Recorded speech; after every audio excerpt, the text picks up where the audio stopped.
अस्सलाम वालेकुम जी, मैं हूं हैदर वड़ैच और आप देख रहे हैं civil world with Haider Waraich. तो हमने जी इंटरव्यू की प्रिपरेशन स्टार्ट कर रखी है। तो आज का जी फर्स्ट क्वेश्चन है हमारा, डिफाइन दी कंक्रीट। ये कंक्रीट क्या होता है? एक्चुअली कंक्रीट एक कंपोजिट मटेरियल है। कंपोजिट मटेरियल कौन सा होता है जी? ऐसा मटेरियल जो एक से ज़्यादा मटेरियल से मिलके बना हुआ होता है। ठीक है, तो कंक्रीट में फाइन एग्रीगेट्स होते हैं, कोर्स एग्रीगेट्स होता है, बाइंडर के तौर पे फिर सीमेंट होता है, वाटर होता है, एडमिक्सचर्स होते हैं। तो इन सब मटेरियल से मिल के जो है वो कंक्रीट बनती है। तो कंक्रीट की डेफिनेशन तो ये होगी। आगे है जी टेस्ट ऑफ कंक्रीट। कंक्रीट के कौन कौन से टेस्ट हैं जी? कंक्रीट की अगर हम कंक्रीट जब बनाते हैं तो कंक्रीट बनाने के बाद सबसे पहले हम उसकी वर्कबिलिटी चेक करते हैं। मतलब फ्रेश कंक्रीट की वर्कबिलिटी के बाद हम उस पे जो है वो जिस जगह पे हमने कंक्रीट प्लेस करनी है वहाँ पे प्लेस करते हैं। बाद में उसकी कंप्रेशन स्ट्रेंथ लेते हैं, टेंसाइल स्ट्रेंथ लेते हैं। ठीक है, तो सबसे पहले हमने क्या किया, उसकी वर्कबिलिटी चेक की। तो वर्कबिलिटी के लिए इसके फिर 3 टेस्ट हैं। एक है जी slump test for workability. Workability क्या होता है ये भी हम आगे जाके डिस्कस करते हैं।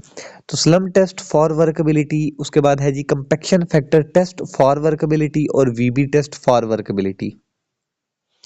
तो वर्कबिलिटी के लिए हम ये 3 टेस्ट करते हैं। इसके बाद हमने स्ट्रेंथ फाइंड करना है। तो स्ट्रेंथ के लिए कंप्रेसिव स्ट्रेंथ या कंप्रेशन स्ट्रेंथ के लिए हम क्यूब टेस्ट करते हैं। इसके अलावा सिलेंडर टेस्ट भी करते हैं।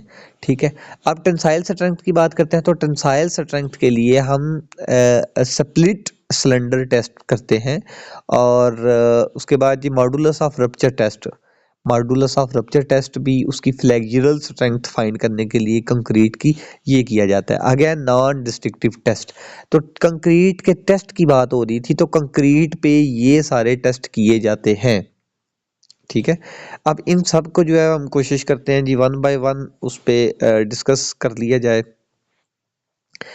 तो इसमें है जी कंप्रेशन टेस्ट ऑफ कंक्रीट। तो कंक्रीट का कंप्रेशन टेस्ट कौन सा होता है, इसको डिफाइन करें। कंक्रीट का ऐसा टेस्ट जिसमें हम कंक्रीट पे लगने वाले लोड, यानी कि जो कंक्रीट के ऊपर जो लोड लग रहा है उसकी वजह से उसमें उस कंक्रीट में जो है उसकी जो कंप्रेशन स्ट्रेंथ है उसको फाइंड करना। ठीक है, कंप्रेशन टेस्ट क्या होगा, जो उस पे कंप्रेशन की जो उसकी ताकत है वो फाइंड करने के लिए किया जाता है। ठीक है, जबकि स्प्लिट सिलेंडर टेस्ट क्या होता है जी? स्प्लिट सिलेंडर टेस्ट जो है वो कंक्रीट की टेंसाइल स्ट्रेंथ को फाइंड करने के लिए की जाता है। लेकिन इसमें होता क्या है कि फॉर एग्जांपल हमारा जो सिलेंडर है, सिलेंडर का साइज हमारे पास होता है ये जी, ऊपर हमारे पास ये जो सिलेंडर है उसका डाया होता है जी 150, यानी कि 150 mm, 6 इंच का डाया हो जाता है। जब इसकी जो हाइट है वो 12 इंच यानी कि 1 फुट होगी। ठीक है, तो ये हमारे पास सिलेंडर होता है और इस सिलेंडर को हम कंप्रेशन टेस्ट के लिए भी यूज़ करते हैं। लेकिन अगर इसी सिलेंडर को हम हॉरिजेंटली इस तरह प्लेस करके इसके ऊपर लोड लगा के चेक किया जाए तो ये स्प्लिट सिलेंडर टेस्ट होगा और इसको हम टेंसाइल स्ट्रेंथ फाइंड करने के लिए किया जाता है। ठीक है, नेक्स्ट है जी modulus of rupture test. Modulus of rupture, rupture क्या होता है? टूट जाना। ठीक है, मॉडुलस ऑफ रप्चर टेस्ट ये फ्लेक्सुरल स्ट्रेंथ फाइंड करने के लिए होता है। ठीक है, अब फ्लेक्सुरल टेस्ट के लिए हम जो है वो क्या तैयार करते हैं, हम बीम तैयार करते हैं। ठीक है, ये बीम, अब बीम को ऐसे हॉरिजेंटली रखा जाता है और उसके ऊपर लोड लगा के इसकी भी टेंसाइल स्ट्रेंथ कह लें या उसके रप्चर होने का जो है वो हम चेक किया जाता है किस पे ये रप्चर होगा। इसको फ्लेक्सुरल स्ट्रेंथ टेस्ट भी कहेंगे। अब इसका साइज़ कितना होता है? इसका साइज़ जी मेरा ख्याल है लास्ट वीडियो में भी बता चुका हूँ, 100 और ये होगा 500। ठीक है, या चेंज भी हो सकता है 150 मल्टीप्लाई बाय 150 मल्टीप्लाई बाय 750। ठीक है, ये इसका साइज ये भी हो सकता है। अच्छा जी, नेक्स्ट हमारे पास क्वेश्चन क्या है जी? नेक्स्ट क्वेश्चन है प्रॉपर्टी ऑफ फ्रेश कंक्रीट। अब फ्रेश कंक्रीट कौन सी होती है? मतलब कि हार्ड होने से पहले, स्ट्रेंथ को अचीव करने से पहले वो जो हमारे पास कंक्रीट होगी वो फ्रेश कंक्रीट होगी। तो फ्रेश कंक्रीट की क्या प्रॉपर्टीज हैं? देखिए, जो फ्रेश कंक्रीट होगी उसमें जो है उसकी एक प्रॉपर्टी होगी वर्कबिलिटी। अब वर्कबिलिटी क्या है? वर्कबिलिटी एक ऐसी प्रॉपर्टी है कंक्रीट की जो है वो ईज यानी कि प्रॉपर्टी है जो आसानी पैदा करती है। किस में आसानी पैदा करती है जी? कंक्रीट के मिक्स होने में, कंक्रीट के फिर आगे प्लेस करने में, ठीक है, उसको कंपैक्ट करने में, मतलब तमाम कंक्रीटिंग के जो प्रोसीजर है उसको आसानी से करने में जो आसानी पैदा करती है उस प्रॉपर्टी को हम बोलते हैं वर्कबिलिटी। अब वर्कबिलिटी मतलब जितना वाटर हम ज़्यादा ऐड करेंगे इतना जो है वो हमारे पास कंक्रीट इतनी अच्छी बनेगी, इस तरह की कंक्रीट बनेगी जिसको हम आसानी से प्लेस भी कर सकते हैं, कंपैक्शन भी कर सकते हैं, ठीक है। तो मतलब जितना वाटर ऐड करेंगे वर्कबिलिटी उतनी ज़्यादा होगी, ठीक है। अच्छा जी, आगे है जी एक वर्कबिलिटी इसकी जो है वो प्रॉपर्टी होगी है कि सेग्रीगेशन। सेग्रीगेशन भी फ्रेश कंक्रीट की प्रॉपर्टी है। सेग्रीगेशन से क्या मुराद है कि अगर हमने कंक्रीट तैयार की, कंक्रीट के जो इंग्रेडिएंट्स हैं, कंक्रीट के कौन से इंग्रेडिएंट्स हैं? वाटर है, सीमेंट है, फाइन एग्रीगेट है, कोर्स एग्रीगेट है, ठीक है, ये सारे इंग्रेडिएंट्स हैं। अगर ये इंग्रेडिएंट्स जो है आपस में जो है ये सेपरेट होना शुरू हो जाए, अलग होना शुरू हो जाए, तो इस प्रॉपर्टी को हम सेग्रीगेशन बोलते हैं, ठीक है।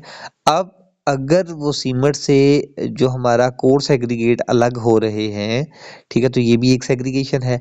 अगर वाटर अलग हो रहा है तो ये भी सेग्रीगेशन है, लेकिन इसको हम अलग टर्म से भी जो है वो इसको ब्लीडिंग भी कह सकते हैं, ठीक है। तो मतलब ये भी तो अलग ही हुआ ना, इसको सेग्रीगेशन के तौर पे भी ले सकते हैं क्योंकि ये भी सेपरेट हुआ है, लेकिन इसको हम अलग से जो है ना वो डिफाइन करते हैं। नेक्स्ट है जी हार्डनेस। हार्डनेस क्या होता है? जब कंक्रीट फ्रेश कंक्रीट होती है ना तो वो बड़ी स्मूथ और मुलायम होती है, ठीक है। टाइम गुजरने के बाद इसमें जो है ना वो खुरदरापन आ जाता है, ठीक है। तो इसको हम जो है ना हार्शनेस बोलते हैं। नेक्स्ट है जी डिफाइन दी वर्कबिलिटी। इसको मैं बता चुका हूँ कि कंक्रीट के मिक्सिंग में या उसकी कंपैक्शन में या फिनिशिंग में जितने भी मराहल हैं उसमें आसानी पैदा करने के लिए जो हम उसमें वाटर ऐड करते हैं या कोई मिक्सचर ऐड करते हैं, तो ये जो हमारी प्रॉपर्टी होगी फ्रेश कंक्रीट की, ठीक है, जिसकी वजह से आसानी पैदा हो रही है, इस प्रॉपर्टी को हम बोलते हैं जी वर्कबिलिटी। वर्कबिलिटी को फाइंड कैसे करते हैं? वर्कबिलिटी को स्लम्प टेस्ट के जरिए फाइंड करते हैं, हम ऊपर डिस्कस कर चुके हैं। इसके अलावा कंपैक्शन फैक्टर टेस्ट से वर्कबिलिटी को फाइंड कर सकते हैं और वीबी टेस्ट से हम वर्कबिलिटी को टेस्ट कर सकते हैं। नेक्स्ट है जी डिफाइन सेग्रीगेशन। सेग्रीगेशन मैं बता चुका हूँ कि सीमेंट कंक्रीट के इंग्रेडिएंट्स आपस में सेपरेट हो जाएं तो इस प्रॉपर्टी को या इस खसूसियत को हम सेग्रीगेशन बोलेंगे, ठीक है जी। नेक्स्ट क्वेश्चन है जी ब्लीडिंग क्या होता है? वाटर का अलग हो जाना। हार्शनेस क्या होता है कि कंक्रीट में जो फ्रेश कंक्रीट मुलायम है बाद में इसमें जो है खुरदरापन आ जाता है, ठीक है, तो ये उसकी हार्शनेस है। नेक्स्ट क्वेश्चन है जी प्रॉपर्टी ऑफ हार्डन्ड कंक्रीट, यानी कि जो हमारे पास साहत कंक्रीट है उसकी प्रॉपर्टीज क्या होंगी? यानी कि एक कंक्रीट है वो तो फ्रेश नहीं रही, अब उसमें स्ट्रेंथ आ गई है, उसने स्ट्रेंथ अचीव कर ली है, तो अब उसकी क्या प्रॉपर्टी होगी? देखिए, अब तो उसने स्ट्रेंथ अचीव कर ली तो इटसेल्फ स्ट्रेंथ उसकी एक प्रॉपर्टी होगी, ठीक है, स्ट्रेंथ आ गई है उसमें, वो लोड को बियर करने के काबिल हो गया है। इसके अलावा इम्परवियस मतलब वो गैर जाज़ब हो गया, वाटर को पेनिट्रेट नहीं होने देगा, गैर जाज़ब हो गया ना। जबकि जो फ्रेश कंक्रीट होती है वो उसमें पोर्स होते हैं, ठीक है, उसमें वाइड्स होते हैं, ठीक है। जबकि जो हमारी हार्डन्ड कंक्रीट है, सख्त कंक्रीट है, ये इम्परवियस होती है, ये इसकी एक प्रॉपर्टी है। ड्यूरेबिलिटी यानी कि पायदारी, इससे मुराद है कि वो जल्दी से वियर एंड टियर नहीं होगी, ठीक है, तो ये इसकी प्रॉपर्टी है। नेक्स्ट है इलास्टिसिटी। इलास्टिसिटी मतलब कोई भी कंक्रीट है उसके ऊपर लोड लगाते हैं, इसमें डिफॉर्मेशन आ सकती है, ऊपर से लोड हटाते हैं तो वो वापस अपनी जगह पे भी जाने की प्रॉपर्टी रखती है, तो इसको हम इलास्टिसिटी बोलते हैं। श्रिंकेज, श्रिंकेज भी प्रॉपर्टी है। देखें, अब जो श्रिंकेज है ना, अब ये है कि उस हीट ऑफ हाइड्रेशन उसका मुकम्मल अगर नहीं हुआ, कंक्रीट के अंदर क्यूरिंग हमने प्रॉपर नहीं की तो उसमें श्रिंक होना शुरू हो जाएगा। तो श्रिंक होना, चूंकि कंक्रीट है ना, श्रिंक हो रही है, टाइम के साथ साथ भी श्रिंक होगी, तो ये उसकी प्रॉपर्टी है। ठीक है। करीब करीब क्या होता है जी, किसी भी स्ट्रक्चर के ऊपर हमने लोड लगाया, मसलसल लगा रहा लोड, उस लोड की वजह से जो डिफॉर्मेशन हुई, उस ऊपर से लगने वाले लोड या ऊपर से लगने वाली स्ट्रेस की वजह से जो स्ट्रेन पैदा हुई, उसको हम क्रीप बोलते हैं। ठीक है। नेक्स्ट है जी थर्मल एक्सपेंशन। बिल्कुल टेम्परेचर की वजह से वो फ्लाओ कंक्रीट में आ जाता है और ये भी उसकी प्रॉपर्टी ही है। ठीक है। अच्छा, इनको जी वन बाय वन डिस्कस किया गया है जी। फर्स्ट क्या है? फर्स्ट है जी स्ट्रेंथ ऑफ कंक्रीट। तो देखें ये इसकी प्रॉपर्टी है। कोई भी हमारे पास कंक्रीट है, कितनी भी वो हमारे पास, फॉर एग्जांपल हम M10 ले लेते हैं या M20 ले लेते हैं। ठीक है। M20 से क्या मुराद है कि 20 मेगा पास्कल इसकी स्ट्रेंथ है, 3000 PSI या 2900 PSI इसकी स्ट्रेंथ है। तो वो स्ट्रेंथ तो इसकी कब है? 28 डेज में। ठीक है। जबकि ये स्ट्रेंथ ऑफ कंक्रीट की बात हो रही है ना, तो स्ट्रेंथ ऑफ कंक्रीट टाइम के साथ साथ वो बढ़ती रहती है। फॉर एग्जांपल पहले 3 दिन में ये 50% अचीव कर लेती है, फिर 7 डेज में ये तकरीबन 70% अचीव कर लेती है, फिर आगे 28 डेज में तकरीबन ये 100% जो है वो अचीव कर लेती है। 100 से मुराद है कि 28 डेज पे जितनी हमने वो डिज़ाइन की होती है ना, 28 डेज वाली, वो वाली अचीव कर लेती है। बाकी तो देखें जो हमारी 28 डेज पे है, 3000 ही है। ठीक है। तो वो टाइम के साथ साथ बढ़ती है। 6 माह में वो जो है वो 15% जो है बढ़ जाएगी। 1 साल के बाद वो 20 से 25% बढ़ जाएगी। ठीक है। और ये MCQs टाइप क्वेश्चन भी आता है कि ये 6 माह के बाद कितनी बढ़ेगी, और 1 साल के बाद ये 20 से 25% इसकी स्ट्रेंथ बढ़ सकती है विद रिस्पेक्ट टू 28 डेज, जो 28 डेज में हमारी आई थी उससे। अच्छा जी, नेक्स्ट क्वेश्चन है जी इम्परमेबिलिटी ऑफ द कंक्रीट, मतलब गैर जाज़ब होना। कंक्रीट है यार, कंक्रीट में फाइन एग्रीगेट, कोर्स एग्रीगेट है, सीमेंट है, पानी है। तो सीमेंट और पानी ने क्या किया? जेल बनाई, पेस्ट बनाई। ठीक है। तो वो जो पेस्ट है, वो पेस्ट जो है वो एग्रीगेट के साथ मिली, फाइन एग्रीगेट और कोर्स एग्रीगेट मिलने के बाद वो यकजान होगी। ठीक है। जब यकजान होगी तो वो गैर जाज़ब होगी, अब उसमें वाइड्स नहीं रहे। तो ये एक प्रॉपर्टी होती है जी सख्त कंक्रीट की, हार्डन कंक्रीट की। नेक्स्ट क्वेश्चन है जी name of test of determine the workability. Workability को मालूम करने के लिए कौन कौन से टेस्ट है? स्लम टेस्ट है, कंपैक्शन फैक्टर टेस्ट है और VB टेस्ट है। ये तीनों मैं पहले भी बता चुका हूँ। अब जी इसमें पहला है जी स्लम टेस्ट। स्लम टेस्ट क्या होता है? स्लम टेस्ट में एक हमारे पास स्लम्प होती है, ये हमारे पास इस तरह की एक स्लम्प होती है, कोन बनी हुई होती है। इस कोन में हम कंक्रीट को डालते हैं। कंक्रीट को डालने के बाद ये स्लम्प को उठा लिया जाता है और फिर ऐसे उस कंक्रीट का बिहेवियर चेक किया जाता है। ठीक है। तो इसको फिर ये कितनी नीचे गई है, और जितना ये नीचे गया, कंक्रीट जितनी नीचे गई है, ये उसकी स्लम्प कहलाती है। ठीक है। ये 1 इंच गई है, 2 इंच गई है, कितने इंच गई है, तो इसको हम स्लम्प बोलते हैं। ठीक है। अब स्लम्प की टाइप्स कौन कौन सी है, ये जो है, ठीक है, ये जो हमने स्लम्प है इसकी कौन कौन सी टाइप हो सकती है, वो आपने कमेंट बॉक्स में बताना है। ठीक है। मतलब जीरो स्लम्प है या और कौन सी टाइप है, ये आपने बताना है। नेक्स्ट है जी हमारे पास कंपैक्शन फैक्टर टेस्ट।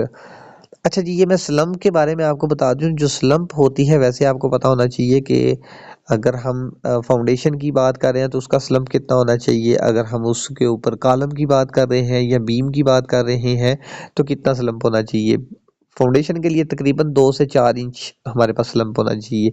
कॉलम के लिए 3 इंच से लेके 5 इंच तक स्लम्प होना चाहिए। बीम के लिए, बीम या स्लैब, ठीक है, इनके लिए जो है 1 इंच से 5 इंच तक स्लम्प की वैल्यू होनी चाहिए। और ये भी MCQs टाइप क्वेश्चन के लिए जो है वो इम्पोर्टेंट है, ये आपको याद करना पड़ेगा कि किसके लिए कितना स्लम्प होना चाहिए। नेक्स्ट हमारा था जी compaction factor test. Compaction factor test क्या है? ये भी वर्कएबिलिटी को फाइंड करने के लिए किया जाता है। अब इसमें हमारे पास एक ऐसा ऑपरेटस होता है, ये ऑपरेटस जिसके ऊपर एक कोन लगी होती है, ठीक है, नीचे फिर एक कोन लगी हुई होती है और नीचे सिलेंडर बना हुआ होता है। ठीक है। और इसकी मदद से हम ऊपर वाले में जो है वो कंक्रीट भरते हैं, और बल्कि ये मैं उल्टी बना गया हूँ, ये कोन ऐसे जो है ना इन्वर्टेड होती है, मतलब उल्टी होती है, इस तरह की होती है। तो जब कंक्रीट डालेंगे, कंक्रीट को नीचे से फिर जो है वो खोला जाता है, तो वो नीचे वाली कंक्रीट में गिर जाती है इसमें, ठीक है। तो कंक्रीट थोड़ी सी कंप्रेस हो जाती है, फिर इससे जो है फिर सिलेंडर में कराई जाती है तो और कंप्रेस हो जाती है। तो ये कंपैक्शन फैक्टर टेस्ट में हम कंक्रीट के कंप्रेस होने को देखा जाता है, ठीक है। और ये कंपैक्शन फैक्टर टेस्ट करते क्यों है वर्कबिलिटी के लिए? ये हम उस कंक्रीट के लिए करते हैं जिसमें पानी कम हो। पानी कम होगा तो मतलब कि सख्त कंक्रीट होगी थोड़ी सी, और सख्त कंक्रीट की यानी कि अगर हम स्लम्प से टेस्ट करेंगे तो हमें उसका जो है ना रिजल्ट वो नहीं मिलेगा। तो उसके लिए हम कंपैक्शन फैक्टर टेस्ट को यूज़ करते हैं वर्कबिलिटी को फाइंड करने के लिए, ठीक है।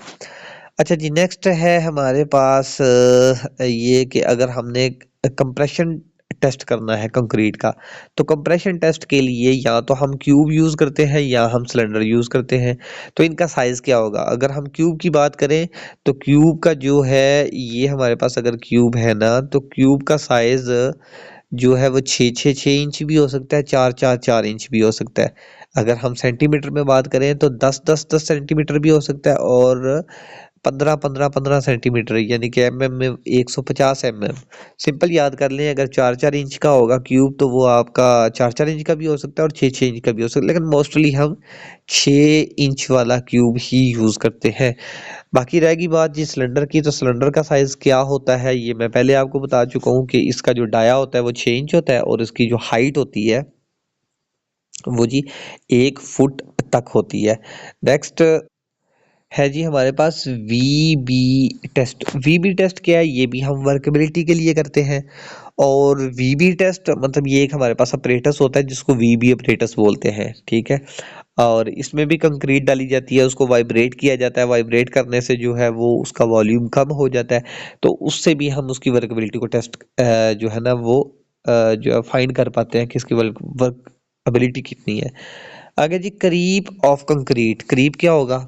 मैंने आपको पहले ऊपर बता चुका हूँ कि अगर हमारे जो कोई भी स्ट्रक्चर है, उस स्ट्रक्चर के ऊपर लगने वाले लोड की वजह से, स्ट्रेस की वजह से, जो मुसलसल स्ट्रेस लग रही है, मुसलसल स्ट्रेस लगने की वजह से उसमें स्ट्रेन पैदा हो जाती है, उसमें बगाड़ पैदा हो जाता है, उसमें जो है डिफॉर्मेशन होती है, ठीक है। तो उसको हम बोलते हैं क्रीप।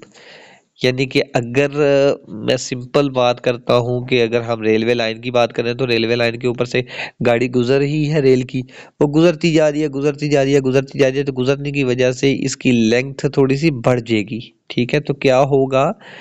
मसलसल स्ट्रेस लगने की वजह से स्ट्रेन पैदा होगी। ओरिजिनल लेंथ और चेंज इन लेंथ और ओरिजिनल लेंथ, ठीक है। तो चेंज इन लेंथ और ओरिजिनल लेंथ मतलब ये हमारे पास क्या हुआ? बगाड़ पैदा हुआ, ये हमारे पास एक्स्ट्रा लेंथ आ गई। किस वजह से आई? स्ट्रेस की वजह से आई, ठीक है। तो इसी तरह कंक्रीट के स्ट्रक्चर में भी जो लोड हमारा लगेगा, जो स्ट्रेस लगेगी, उसकी वजह से जो स्ट्रेन पैदा होगा उसको हम क्या बोलते हैं जी? क्रीप। और एक चीज आपको याद रहे कि ये जो क्रीप है ये इनिशियल डेज में ज़्यादा होगी, और टाइम गुजरने के बाद बाद क्रीप की वैल्यू कम हो जाएगी, ठीक है। यानी कि श्रिंकेज हो या क्रीप हो। अच्छा जी, क्रीप मतलब ये है कि अगर हम बात करते हैं फर्स्ट 7 डेज, तो फर्स्ट 7 डेज, फिर 28 डेज, फिर 1 ईयर की अगर हम बात करते हैं तो 7 दिनों में जो क्रीप कोएफिशिएंट होता है ना वो होता है हमारा 2.2, ठीक है। और 28 दिन में 1.6 कोएफिशिएंट होता है, क्रीप कोएफिशिएंट। और 1 साल के बाद, 1 ईयर के बाद, ये क्रीप कोएफिशिएंट हमारा होता है 1.1। अब ये क्रीप कोएफिशिएंट से क्या मुराद है? अब ये फार्मूला है, फार्मूला में कोएफिशिएंट यूज होता है तो उसकी जगह हम ये यूज कर सकते हैं। फॉर एग्जांपल हमने modulus elasticity of effective modulus of elasticity find करनी है, तो modulus of elasticity of concrete divided by 1 plus ये क्रीप कोएफिशिएंट। तो क्रीप कोएफिशिएंट डायरेक्ट जो है ये डिवाइड इसका होगा, तो ये इसकी जो इफेक्टिव मॉडुलस ऑफ इलास्टिसिटी है, इफेक्टिव मॉडुलस ऑफ इलास्टिसिटी, उस पर डिपेंड कर रहा होगा ये क्रीप कोएफिशिएंट। आसान लफ्जों में बता देता हूँ कि क्रीप जो है वो जो हमारे इनिशियल डेज होंगे उन दिनों में ज़्यादा होगी, और उसके बाद टाइम गुजरने के बाद बस उसका कोएफिशिएंट जब कम हो जाएगा तो उसकी वैल्यू भी जो है करीब की कम हो जाएगी। ठीक है, इसी तरह श्रिंकेज का भी है। ठीक है, श्रिंकेज भी टाइम गुजरने के बाद कम हो जाती है। ठीक है, नेक्स्ट है जी purpose of compaction factor method test. ठीक है, compaction factor test, compaction factor test मैंने आपको पहले भी बताया कि वर्केबिलिटी के लिए फाइंड करते हैं और ऐसी कंक्रीट के लिए हम ये टेस्ट करते हैं जिसमें हमारी जो है वो असहत कंक्रीट हो, जिसकी स्लंप वैल्यू लेना थोड़ा मुश्किल हो, तो उसके लिए हम ये यूज़ करते हैं। Thermal expansion of concrete. Thermal expansion क्या होता है? कोई भी कंक्रीट है वो टेम्परेचर की वजह से, अगर टेम्परेचर ज़्यादा है तो वो एक्सपेंड होगी, अगर टेम्परेचर कम है, बहुत कम है, ठंडे एरियाज हैं, तो वहाँ पे वो श्रिंक होगी। ठीक है, तो वो हुजम जो है उसका वॉल्यूम जो है वो या तो ज़्यादा होगा या कम होगा। तो इसको हम बोलते हैं जी ज़्यादा अगर होगा तो वो एक्सपेंशन है, कम होगा तो वो कंट्रैक्शन है या श्रिंक हो जाती है। ठीक है, तो ये है जी थर्मल एक्सपेंशन हमारा हो गया। नेक्स्ट है factor affecting property of concrete. Concrete के ऊपर कौन सी चीज़ें जो है वो अफेक्ट कर रही होती हैं? कोई भी कंक्रीट है, मतलब आपने कंक्रीट बनानी है, इंटरव्यूअर आपसे ये पूछ सकता है कि आपने कोई कंक्रीट, या इंटरव्यूअर आपसे ये पूछ सकता है कि आपने कंक्रीटिंग करवानी है मौके के ऊपर, तो आप किन चीज़ों का ध्यान रखेंगे? तो आप तो जो है यहाँ कौन सी चीज़ें जो है वो कंक्रीट पे इफेक्ट कर रही होंगी, कंक्रीट की स्ट्रेंथ के ऊपर इफेक्ट करेंगी। ठीक है, तो देखें सबसे पहले तो quality of in quality of ingredients. Ingredients से क्या मुराद है कि पानी की क्वालिटी, गंदा पानी होगा तो कंक्रीट भी मतलब सही नहीं बनेगी या उसकी स्ट्रेंथ वो नहीं होगी। आपका सैंड है, फाइन एग्रीगेट, कोर्स एग्रीगेट, हर चीज़ की क्वालिटी जो है डिपेंड करेगी। ठीक है, अच्छा नेक्स्ट है हमारे पास जी रेशो ऑफ कंक्रीट। अब 1:4 है, 1:3 है, 1:1 है, 1:3 है, आपकी रेशियो क्या है? अब रेशो ही तो कंक्रीट के स्ट्रेंथ या कंक्रीट की प्रॉपर्टी पे डिपेंड कर रही होगी ना। बिल्कुल। आगे है जी मिक्सिंग मेथड। अब मेथड आपने किस तरह कंक्रीट को मिक्स किया, आपने हैंड मिक्सिंग की या आपने मशीन मिक्सिंग की। ठीक है, तो वो आपने जो तरीका अडॉप्ट किया वो कंक्रीट की स्ट्रेंथ पे जो है वो असरअंदाज करेगा। नेक्स्ट है ट्रांसपोर्टेशन। अब ट्रांसपोर्टेशन आपने कैसे की? आपने स्टील पैन की मदद से, वो तगारियों की मदद से आप एक जगह से दूसरी जगह लेके गए, या आपने जो है वो ट्रक के ज़रिए आपने कंक्रीट को डंप किया और दूसरी जगह लेके गए, आप व्हील बैरो के ज़रिए से, यानी कि वो जो रेडी होती है उसके ज़रिए लेके गए, या आप ट्रक मिक्सर, ठीक है, वो साथ साथ बनाई जा रहा है और आपके पास लेके आ रहा है, जैसे ट्रांजिट मिक्सचर होता है। ठीक है, तो ये चीज़ें जो है ना ट्रांसपोर्टेशन के, कंक्रीट एक जगह से दूसरी जगह आई, वो कैसे आई? ठीक है, उसके लिए बाज़ दफ़ा जो है वो बेल्ट यूज़ किया जाता है। ठीक है, तो इसके लिए जो है वो पंप भी यूज़ किया जाता है। ठीक है, जो कंक्रीट को जो है वो एक दूसरी जगह पे ट्रांसफ़र करता है। इसके लिए बाज़ दफ़ा हम लिफ्ट भी यूज़ करते हैं एक जगह से दूसरी जगह को कंक्रीट को ट्रांसफ़र करने के लिए। तो खैर ट्रांसपोर्टेशन का जो मेथड है ना, ठीक है, वो बड़ा डिपेंड करेगा कंक्रीट की उसकी जो है ना स्ट्रेंथ पे या उसकी प्रॉपर्टी पे।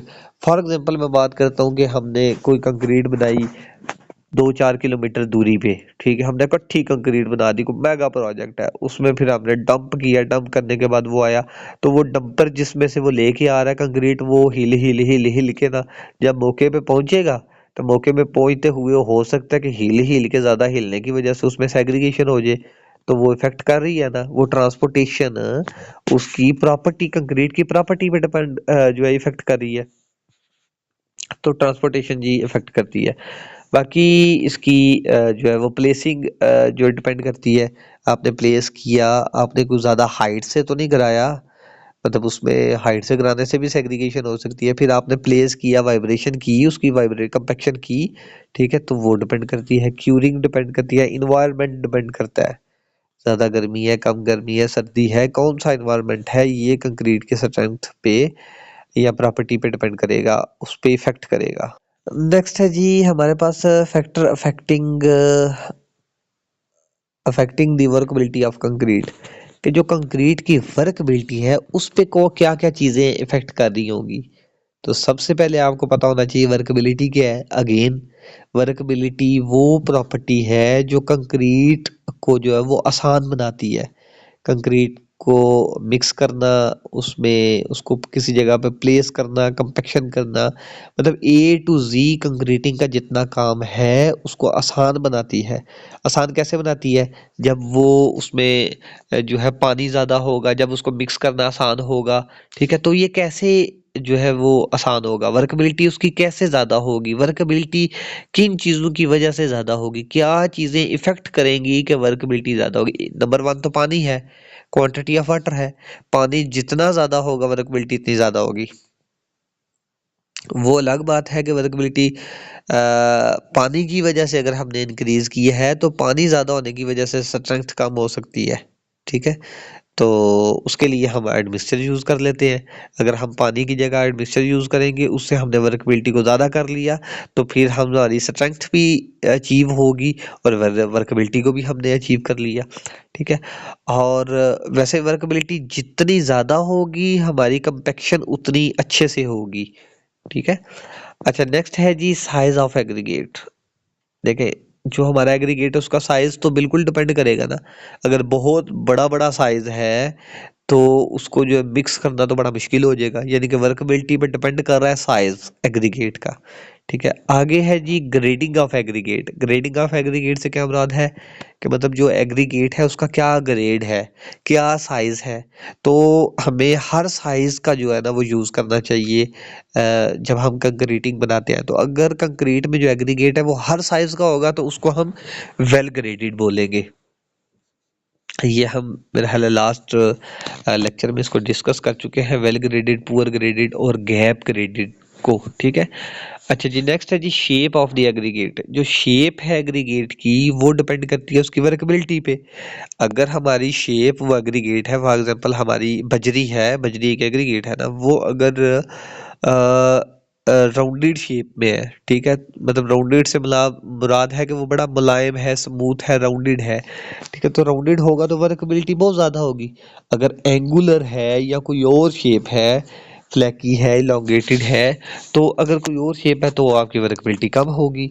मतलब शेप डिपेंड करेगी। इसके अलावा टेक्सचर भी डिपेंड करेगा। अब टेक्सचर है उसका, एग्रीगेट का टेक्सचर, अब अगर तो वो बड़ा जो है वो चमकदार है, उसका टेक्सचर इस तरह का है, वो अलग बात है कि आपके स्ट्रेंथ पे वो जो है ना टेक्सचर डिपेंड करेगा। अगर मुलायम है तो उसमें बॉन्ड अच्छा नहीं बनेगा, आपका जो है वो स्ट्रेंथ पे जो है ना वो इफेक्ट करेगा।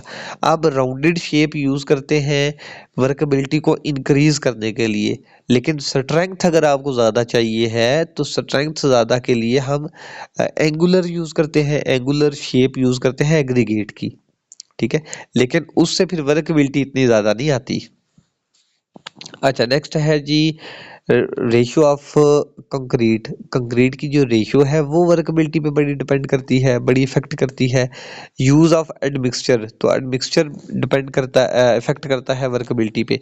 इसके अलावा क्या है जी, टाइम एंड टेम्परेचर। देखिए, जो हमारा टेम्परेचर है, अगर बहुत गर्मी है तो वो वर्कबिलिटी पे इफेक्ट करेगी। मतलब 10 मिनट बाद, 15-20 मिनट बाद वो उस जमना शुरू हो जाएगा, ठीक है, सख्त होना शुरू हो जाएगा, तो वर्कबिलिटी उसकी इफेक्ट हुई ना, ठीक है। मतलब आसानी उतनी तो नहीं रही ना उसको प्लेस करने में, उसको कंपैक्ट करने में। तो इसलिए टेम्परेचर तो बड़ा इफेक्ट करता है। इसके अलावा टाइम भी इफेक्ट करता है, जैसे जैसे टाइम गुजरेगा वैसे वैसे वो सख्त होना शुरू हो जाएगी। तो ये है जी, ये सारे पॉइंट्स हैं जो वर्कबिलिटी पे इफेक्ट करते हैं, ठीक है।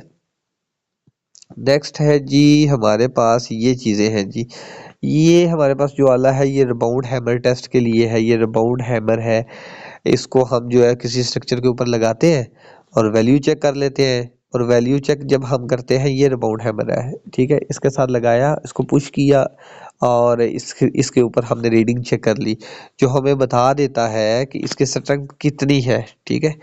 तो नेक्स्ट है जी रिबाउंड हैमर के अलावा hydration of the cement. Hydration क्या होता है?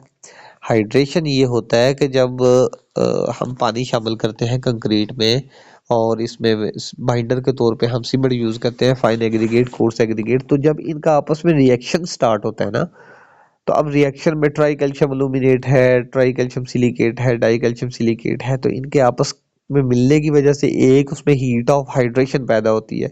तो हीट ऑफ हाइड्रेशन इस अमल को कहते हैं, ठीक है। तो इसको इसी को हम हाइड्रेशन ऑफ सीमेंट बोलेंगे, ठीक। नेक्स्ट है जी, ये भी हीट ऑफ हाइड्रेशन है। नेक्स्ट है इसमें और क्या चीज़ है, ये ब्लीडिंग की पिक्चर्स है, मतलब पानी जो है वो ऊपर आ जाता है, ठीक है, सरफेस पे आ जाता है, तो इसको हम ब्लीडिंग बोलेंगे। सेग्रीगेशन किसको बोले, हाँ, ब्लीडिंग को हम कंट्रोल कैसे कर सकते हैं, अगर हम कंक्रीट में, वैसे किसी भी चीज़ को कंट्रोल करना हो ना, सेग्रीगेशन हो या ब्लीडिंग हो कंक्रीटिंग में, तो आप ये कह सकते हैं जी, जो सीमेंट है उसकी रेशियो जो है वो एक्यूरेट होनी चाहिए। फिर पानी जो है वो मतलब वाटर सीमेंट रेशियो जो डिज़ाइन किया उसके मुताबिक होना चाहिए। और इसके अलावा जी हमें जो है वो एक्स्ट्रा कंपैक्शन नहीं करनी चाहिए। अगर हम एक जगह से दूसरी जगह पे ट्रांसपोर्टेशन कर रहे हैं कंक्रीट की, तो वो हमें ध्यान रखना चाहिए, इसमें सेग्रीगेशन या ब्लीडिंग ना हो। तो इन सारी चीज़ों को जो है ना हमें देखना चाहिए, ठीक है, इसको कंट्रोल करने के लिए। ये सेग्रीगेशन की वजह से जो है इस तरह की सर्फेस हमें जो है ना वो हासिल होती है। कैल्शियम कार्बोनेट क्या होता है जी, कैल्शियम कार्बोनेट क्या होता है, ये जो हाँ सेटिंग टाइम को डिक्रीज करता है। डिक्रीज करने से क्या बुलाता है कि जल्दी से सीमेंट को सेट करता है, ठीक है। तो इसको हम एक्सीलेटर के तौर पे यूज करते हैं। अच्छा जी, नेक्स्ट क्या है जी, नेक्स्ट हमारे पास है फ्लाई ऐश। फ्लाई ऐश क्या है, फ्लाई ऐश एक्चुअली हमारे पास वो राख होती है, जैसे आग लगाई, आग लगाने के बाद जो हमारे पास राख बची ना, उस राख को हम फ्लाई ऐश बोलते हैं। इसके अलावा भी जो फॉर एग्जांपल हम बात करते हैं मतलब किसी भी फर्नेस में जो हमारा नीचे मटेरियल बचता है, ठीक है, जो फाइन मटेरियल होता है उसको हम फ्लाई ऐश कह सकते हैं, ठीक है। और फ्लाई ऐश को हम यूज़ करते हैं, किस में यूज़ करते हैं, ये वर्कएबिलिटी को इम्प्रूव करने के लिए, improve the workability of the plastic concrete. लेकिन इसकी वजह से, फ्लाई ऐश की वजह से हम ब्लीडिंग को भी कंट्रोल कर सकते हैं, ब्लीडिंग भी कम होती है। इंटरव्यू आपसे पूछ सकते हैं कि ब्लीडिंग अगर है तो उसको हम कैसे कंट्रोल करेंगे, तो फ्लाई ऐश यूज करके हम ब्लीडिंग को कंट्रोल कर सकते हैं। क्रीप क्या है जी, क्रीप मैंने आपको बताया है कि ऊपर लगने वाले लोड या स्ट्रेस की वजह से स्ट्रेन पैदा हो जाता है। तो अगर आप ये देखें पिक्चर में, ये वाली पिक्चर ले लेते हैं जी, हमारा एक ये ब्रिज बना हुआ है, तो ये इसकी वजह से इधर से लोड लग रहा है, इधर से ऊपर से लोड की वजह से ना ये अब गैप नहीं है अंदर, तो गैप ना होने की वजह से ये देखें, ये थोड़ा सा ना ऐसे जा रहा था, ऐसे नीचे हो गया, तो फिर ऐसे जा रहा है, तो मतलब उसमें इतना गैप ही नहीं है, वो करीब, जितनी करीब है, करीब मतलब कि उसकी लेंथ में इजाफा हो रहा था, ठीक है। अब लेंथ में इजाफा के लिए सेंटर में गैप ही नहीं था, तो ऐसे ये टिल्ट हो गया, तो ये किस वजह से हुआ, ये करीब की वजह से हुआ, ठीक है। नेक्स्ट ये देखें, ये पिक्चर देखते हैं आप, ये करीब है, ठीक है, करीब डिफॉर्मेशन, ठीक है। डिफॉर्मेशन क्या होता है कि तब्दीली, जो स्ट्रक्चर है उसमें जो तब्दीली हो रही है, करीब कंक्रीट करीब, ठीक है। अच्छा जी, ये पिक्चर्स थी कुछ।